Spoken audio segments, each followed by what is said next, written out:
안녕하세요. 엠마입니다. 오늘은 당신이 있어 따뜻했던 날들이라는 책의 제목에 최명숙 작가님 산문집을 읽으려고 하는데요. 오프닝을 어떻게 시작할까 많은 고민을 하다가 작가님의 말을 몇 자 읽어드리면서 시작을 해볼까 합니다. 쓰면서 많이 울었다.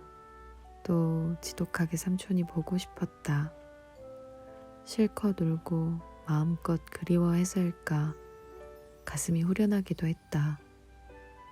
시간 여행을 한 느낌도 들었다. 몇 달 동안 과거의 시간 속에 살았으므로 울면서도 행복했다. 내가 사랑받고 신뢰받는 사람이었다는 걸 알았기 때문이다. 많은 결핍 속에서도 영혼이 따뜻할 수 있었던 이유도 거기에 있었다.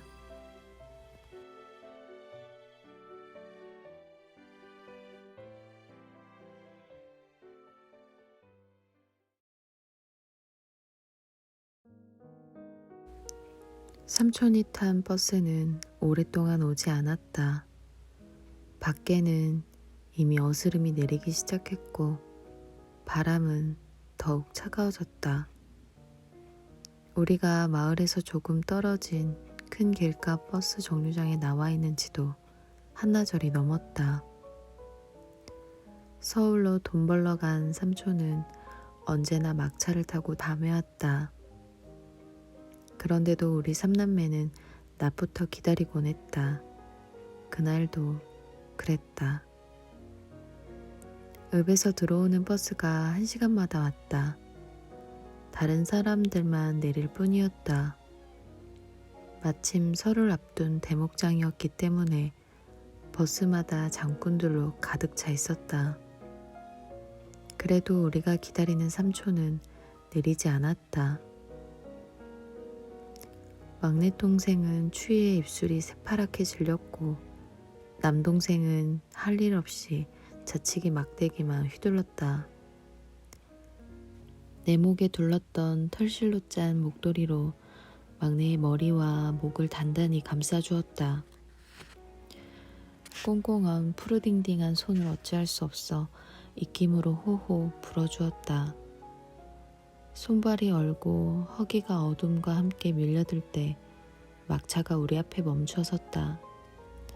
삼촌이다 누나. 삼촌이 차에 있어.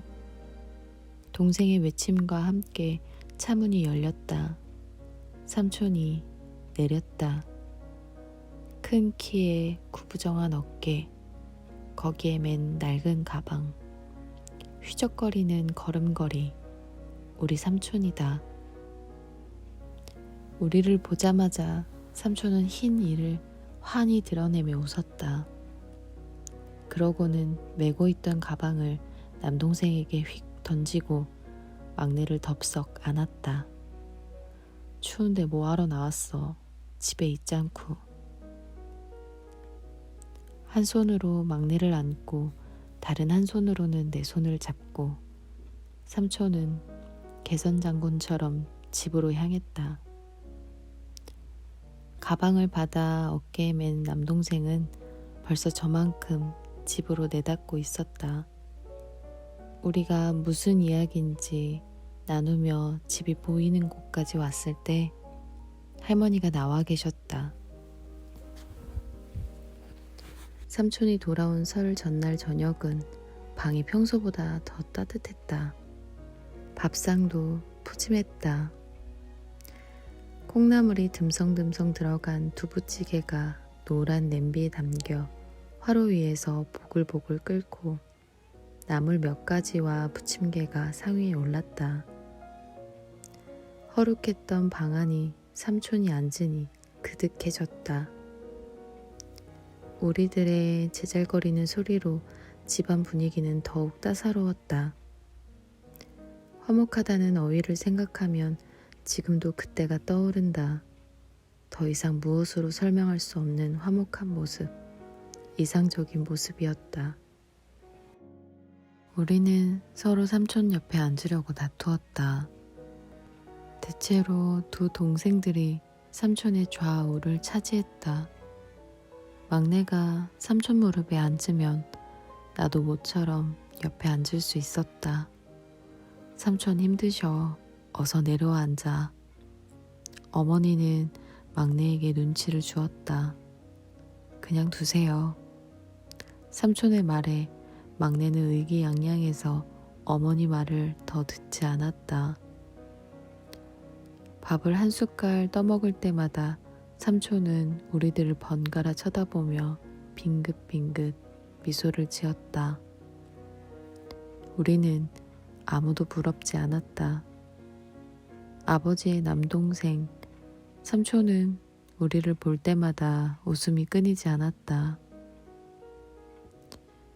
일찍 아버지를 여인 우리에게 삼촌은 아버지였다. 학교 통지표에는 언제나 보호자란에 삼촌의 도장이 찍혔고 우리 때문에 40살이 다 되도록 결혼도 하지 못했다. 맞선을 수도 없이 봤다. 하지만 형 없는 형수와 조카 셋을 책임져야 한다니 선뜻 시집을 오겠다는 사람이 없었다. 더구나 땅 한 평 없는 가난한 집이었으니. 저녁상을 물린 후 삼촌의 가방에서 나온 것은 우리들의 빨간 내복이었다. 남동생의 것은 파란색이었다. 우리는 내의로 갈아입고 깔아놓은 이불 위에서 뒹굴었다. 그러다가 어느새 막내는 삼촌의 무릎에 앉았고 남동생은 어깨와 팔에 매달렸다. 그래도 삼촌은 흐흐흐 웃기만 했다. 나는 삼촌이 들려주는 서울 이야기를 턱받치고 앉아 들었다. 어머니는 우리의 성적에 대해 이야기를 했다. 그러다 밤이 깊어지면 동생들은 서로 삼촌과 자겠다고 실랑이를 하다 잠이 들었다. 윗방에서 삼촌의 팔베개를 하고 잠든 남동생을 부러워하며 나는 안방 할머니 옆에서 잠이 들었다. 어려운 살림을 일으켜보려고 삼촌은 무던히 애를 썼다. 내가 기억하는 한 그렇다. 남의 땅을 소작하는 것만으로 우리 식구 식량이 부족했다. 그래서 가을 거지가 끝나면 삼촌은 서울로 올라가곤 했다. 설을 쇠러 집으로 내려왔다가 설 지나 다시 서울로 올라갔다. 봄이 되면 내려와 농사를 지을 때가 있었고 아예 그대로 집에 있다가 농사철이 되면 담배 농사에 전념할 때도 있었다. 설 전날 집으로 온 삼촌이 개선장군처럼 서울 이야기를 하면 나는 자꾸 눈물이 나올 것 같았다. 우리 때문에 장가를 못 가는 것 같아 어린 소견에도 미안했다. 삼촌이 서울에서 어떤 일을 했는지는 알 수 없다.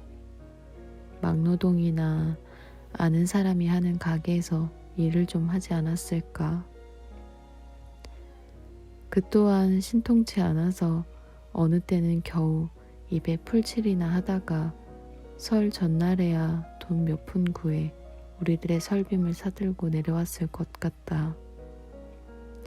그러니 자연 막차를 탈 수밖에. 삼촌에게 들었던 몇 가지 이야기를 조합하여 짐작해보면 그렇다. 온 식구의 입과 마음이 자신에게 매어 있다는 그 책임감이 삶을 얼마나 지난하게 했을까. 20대 후반부터 39살까지의 할머니와 어머니 그리고 어린 우리 삼남매를 오롯이 책임졌던 우리 삼촌. 자이든 타이든 아니 숙명이든 그럴 수밖에 없었던 삼촌의 삶을 어떻게 해석해야 할까. 그저 가슴이 먹먹해질 따름이다.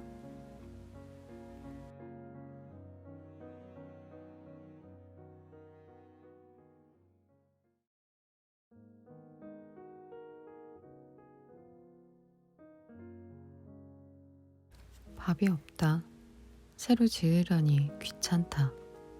감자 2개를 꺼내 구웠다. 20여 분이 지나자 감자에 익는 맛있는 냄새가 집안에 퍼진다. 고소하면서도 달큰한 감자 익는 냄새. 그 냄새를 맡으면 어느새 나는 12살 소녀가 된다. 우리 집 뒤란 앵두나무 옆에 담배 건조실이 있었다.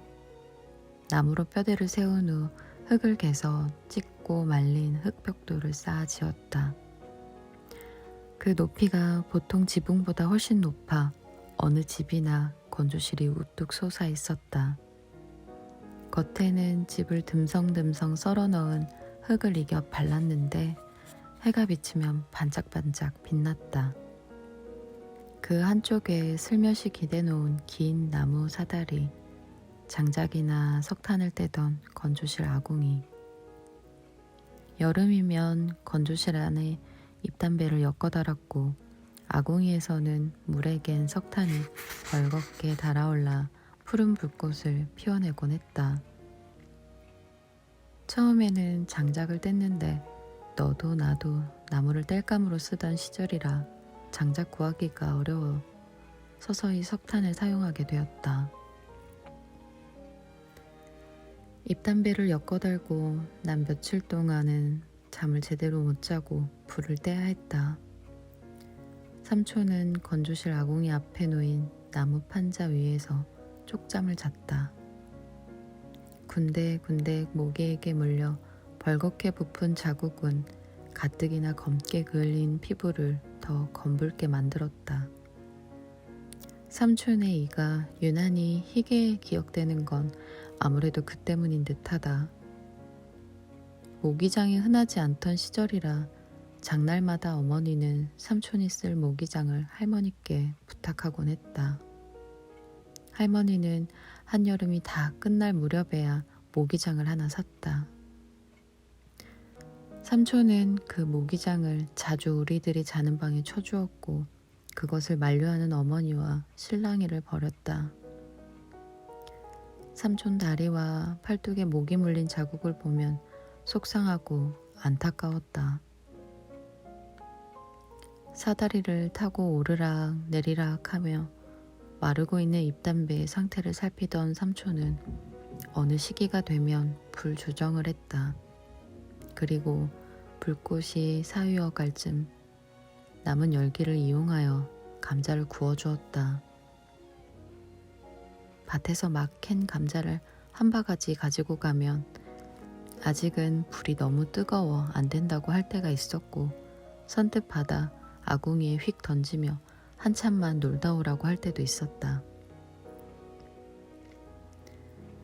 어느 때는 우리가 학교에서 돌아오면 불러서 알맞게 구운 감자를 내주기도 했다.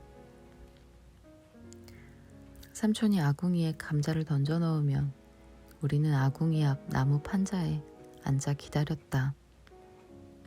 기다리기 지루했던 남동생은 막내를 지근대며 살짝 찌르거나 간지렸다. 그러다 아빠하고 나하고 만든 꽃밭에 채송아도 봉숭아도 동요를 부르기도 했다. 우리 삼남매가 부르는 노래는 울타리를 넘어 뒷산까지 멀리 퍼져나갔다. 삼촌은 허연 이를 드러내고 웃으며 아궁이 속 감자가 고루 익도록 뒤적였다.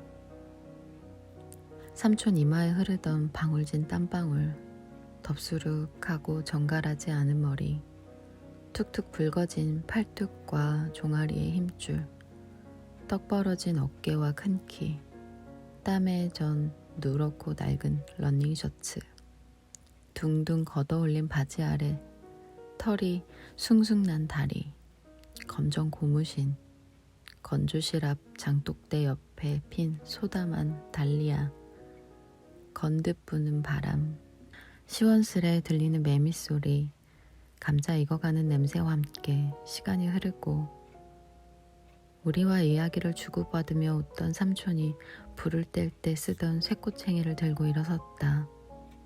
우리는 침을 꼴깍 삼켰다. 거의 사위어가는 채를 헤집으며 감자를 꺼내는 삼촌. 겉이 조금 탔지만 속은 맛있게 구워진 감자가 바가지에 담겨 우리 앞에 놓였다.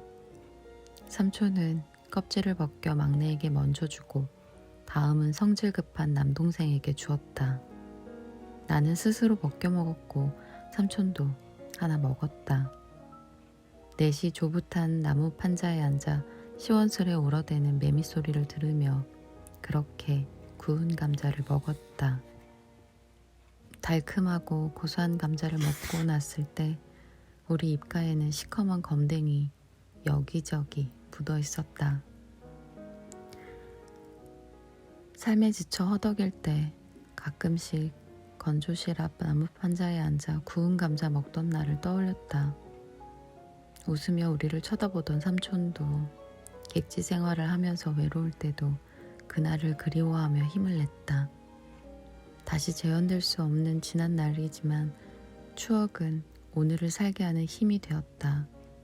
그 추억을 재생시키면 오늘이 더욱 소중해지니까. 또 그것을 함께했던 사람들이 그리워지는 것 역시 분명히 아름다우니까. 다 익은 감자 껍질을 벗긴다.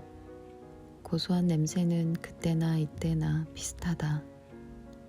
한입 베어 문다. 코가 시큰거리고 목이 맨다. 이제 다시 올 수 없는 날들. 그렇게 짧은 시간이 되리라고, 순간에 지나가 버리는 것이라고 그때는 짐작이나 했을까?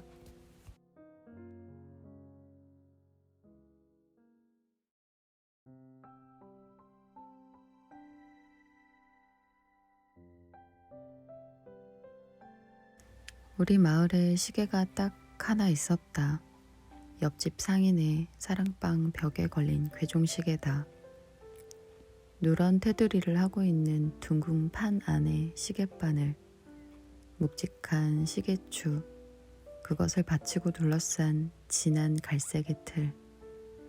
시간마다 댕댕 울리는 시계 소리는 우리 집에서도 잘 들릴 정도로 컸다.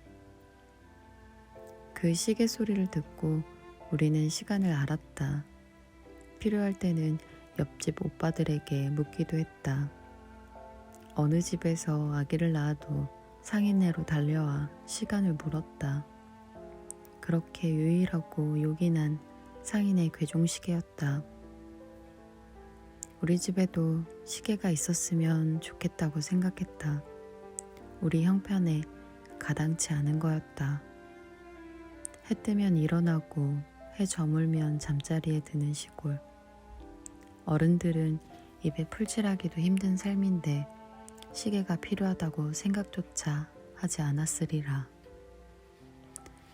할머니는 지붕이 밭꽃이나 뜰에 분꽃이 꽃잎 여는 걸 보고 시간을 짐작하셨다. 밭꽃이 닫고 있던 하얀 꽃잎을 열면 보리쌀을 애벌 삶아야 한다고 했다. 분꽃이 활짝 피면 저녁밥을 지을 때라고 하셨다. 할머니 말씀대로 하면 때를 잘 맞출 수 있었다. 그래도 나는 정확하게 시간을 알 수 있는 시계를 원했다. 말을 꺼내지 못했지만. 마을에서 척사대회가 열렸다. 삼촌이 참가하는 건 당연했다.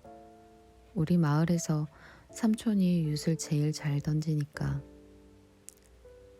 1등은 금반지, 2등은 탁상시계라고 했다.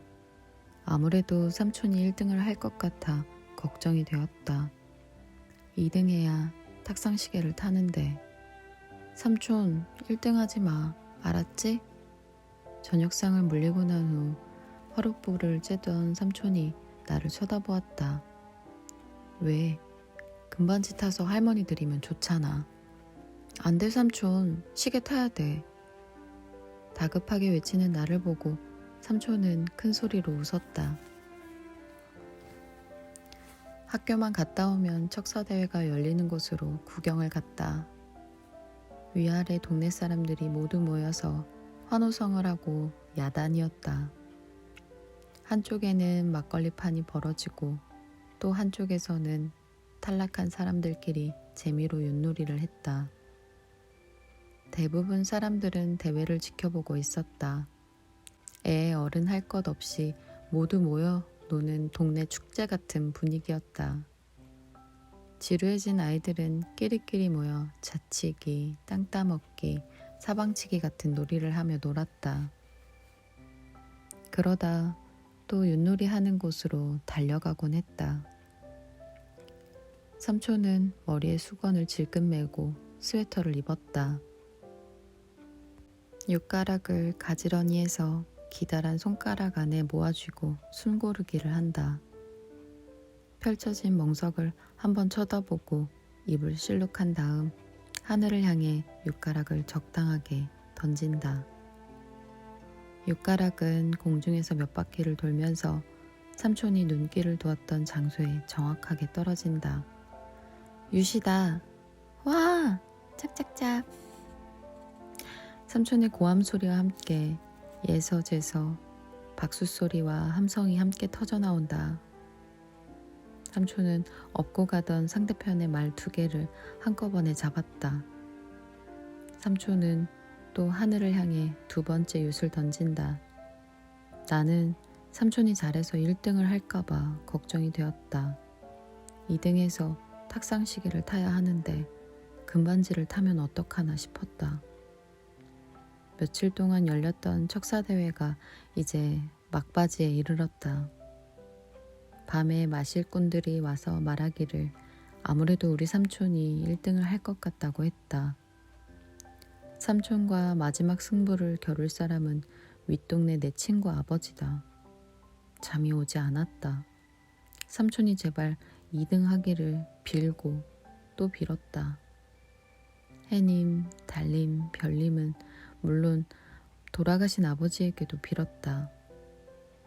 다음날 학교에서 공부가 되지 않았다. 오전에 마지막 승부가 펼쳐질 거라고 했기 때문이다. 삼촌이 1등 했을까? 2등 했을까? 지금은 다 끝났을 테지? 탁상시계를 타면 놓을 자리까지 염두에 두고 있었는데 조바심이 났다. 그날 처음으로 공부가 지루했다. 종례까지 늦어져 조바심은 더 심해졌다. 가슴이 답답할 정도로. 학교가 파하자마자 집으로 달려왔다. 아무도 없었다. 방문을 열었다. 눈에 번쩍 탁상시계다. 뒷문 문지방 내가 모아두었던 그 자리에 반짝반짝 빛나는 시계가 째깍째깍 소리를 내고 있었다. 뛰어들어가 가만히 쓰다듬어 보았다. 시계, 맞다. 시계다. 맑은 스테인리스 테두리가 된 동그란 시계. 그 시계의 얼굴 아래로 4개의 짧은 다리가 달려 있었다. 이리 보고 저리 보고 초침 가는 것까지 가만히 한참 동안 들여다보았다. 신기하고 좋았다. 시간에 맞춰 학교에 가고 숙제를 하고 놀아야겠다고 생각했다. 새로웠다. 내가 처음 문명의 세계로 들어온 그런 신선한 느낌이었던 것 같다. 그렇게 좋으니 모두들 오늘 네 삼촌이 이상하게 윷을 잘못 던진다고 하더라. 꼭 일부러 지려고 한 작정한 사람처럼. 설마 그러려야만은. 할머니가 어느새 등 뒤에 계셨다. 나는 고개만 끄덕였다. 눈물이 나올 것 같았다. 삼촌이 내 말을 듣고 일부러 2등한 게 틀림없다는 생각이 들었기 때문이다. 1등에서 금반지를 타면 저런 탁상시계 몇 개를 살 수 있었을 텐데 삼촌은 그 방법을 택하지 않았다. 그 이유를 아주 나중에 알게 되었다. 금반지를 탔다면 팔더라도 양식을 샀지 탁상시계를 사지 못했을 거라는 걸. 당시에는 원하던 탁상시계를 타온 것에만 감격했다. 시계가 있어도 할머니는 꽃이 피면 여전히 분꽃이나 밭꽃을 보며 시간을 짐작했다. 삼촌은 시계에 별로 관심이 없었다. 나만 학교에 가기 전에 잠들기 전에 시계를 보았다. 방학 때 생활 계획표를 짜며 수도 없이 탁상 시계를 쳐다보았다.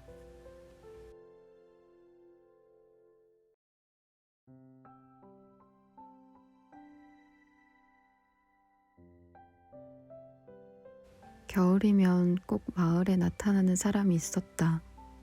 뻥튀기 아저씨였다. 귀까지 덮는 짙은 갈색 벙거지 쓴 아저씨는 리어카에 뻥튀기 도구를 실었다. 숨바꼭질이나 전쟁놀이를 하던 아이들은 우르르 리어카 주위로 순식간에 모여들었다. 철망으로 된 길고 둥그런 원통 속에는 몇 알의 강냉이와 쌀 튀긴 것이 허옇게 붙어서 아이들을 유혹했다. 아이들은 너나 할 것 없이 입맛을 다셨다.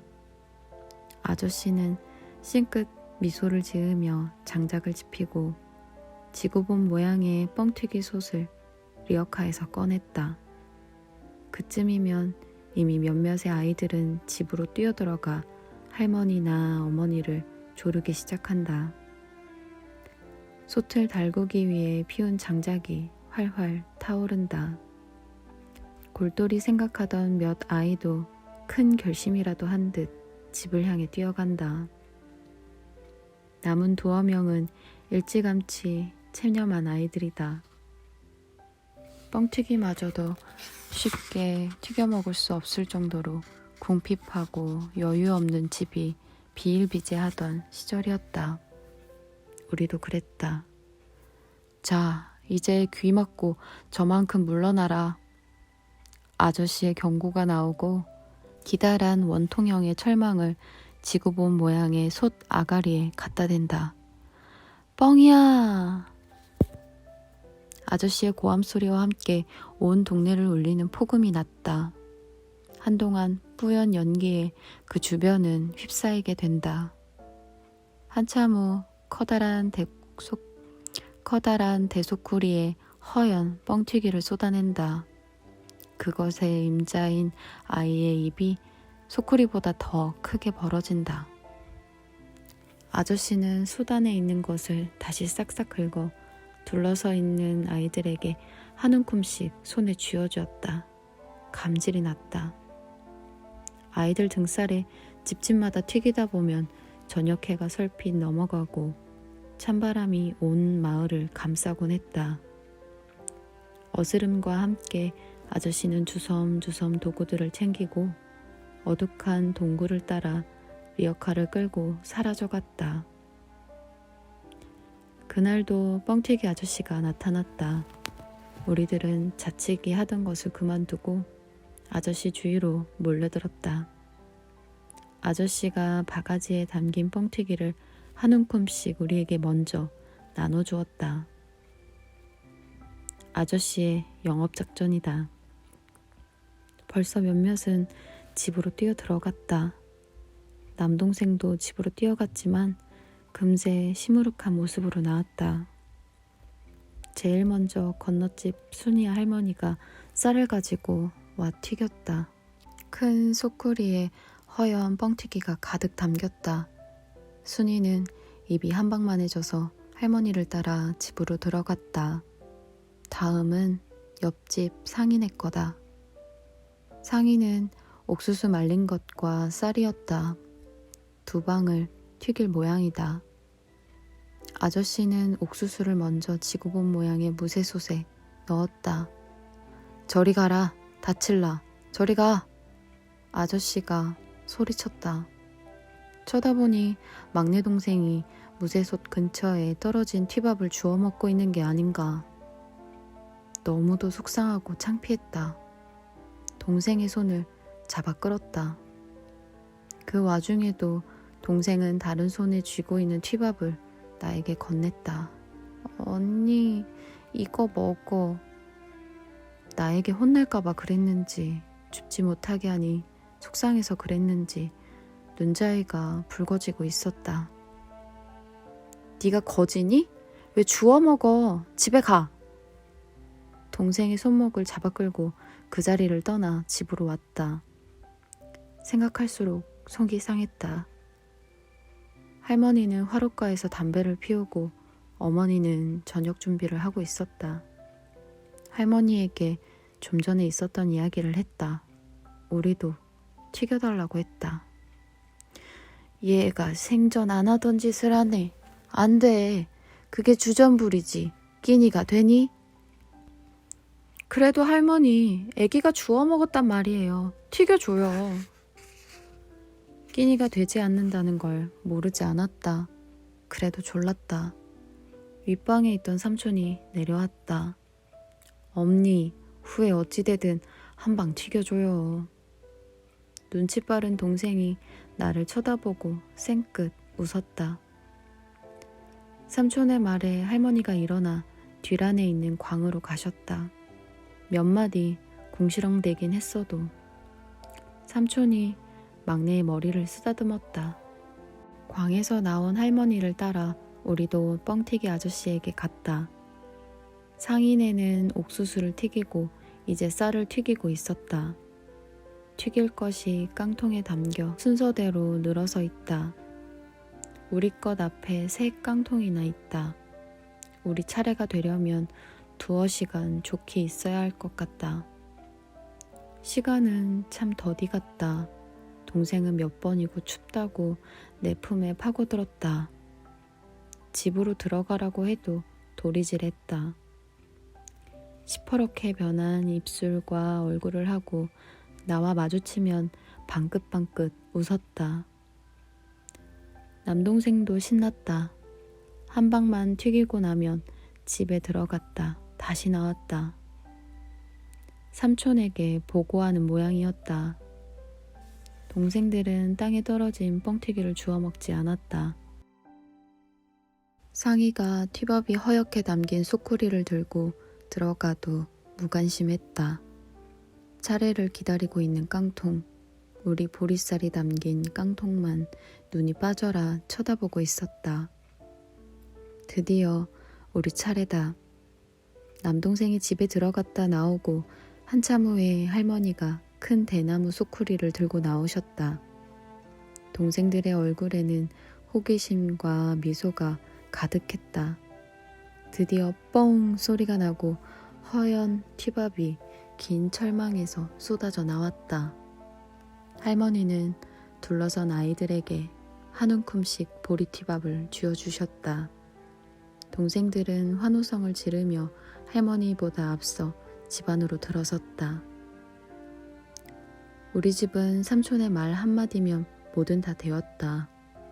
그 삼촌을 움직이는 사람은 당연히 우리들이었고, 특히 막내가 원하는 거라면 우리 삼촌은 아마 저 하늘의 별도 따왔을 거다.